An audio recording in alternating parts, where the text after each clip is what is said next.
Back to Casual Antiques. Today we're going to look at the wonderful Clarice Cliff.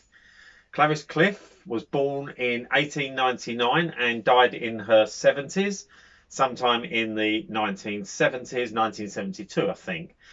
Clarice Cliff is famous for her hand-painted pottery, and she was very much in vogue some years ago, and prices were reaching amazingly high levels. Not so high today, but still fantastic stuff. And what we have here is a lovely example of a 1920s, 30s bowl, hand painted by Clarice Cliff, called Bizarre Crocus. This is the crocus pattern. See all the flowers on there and so on. This one is in excellent condition, outstanding condition. I don't think there's a crack or a chip on it anywhere.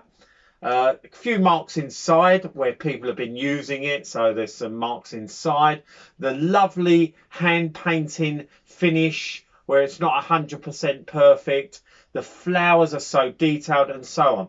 And the reason I believe that Clarice Cliff stuff became so popular is because it's just so typical of that period in time. That period when the potteries were experimenting with a kind of modern design, a modern outlook on what they're doing, taking into account it's the 1920s and 30s. And I think you can see Clarice Cliff today and some of the modern potters, the Anita Harrises and the Lorna Baileys and so on. You can kind of see it going through, maybe even as far extreme as someone like Paul Cardew. It's a wonderful item.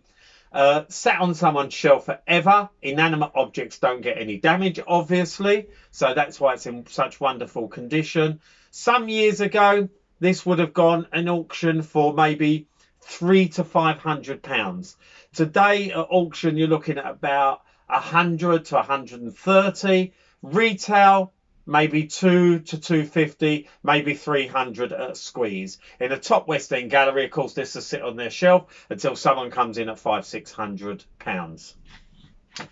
Remember, nothing haunts us like the antique we didn't buy.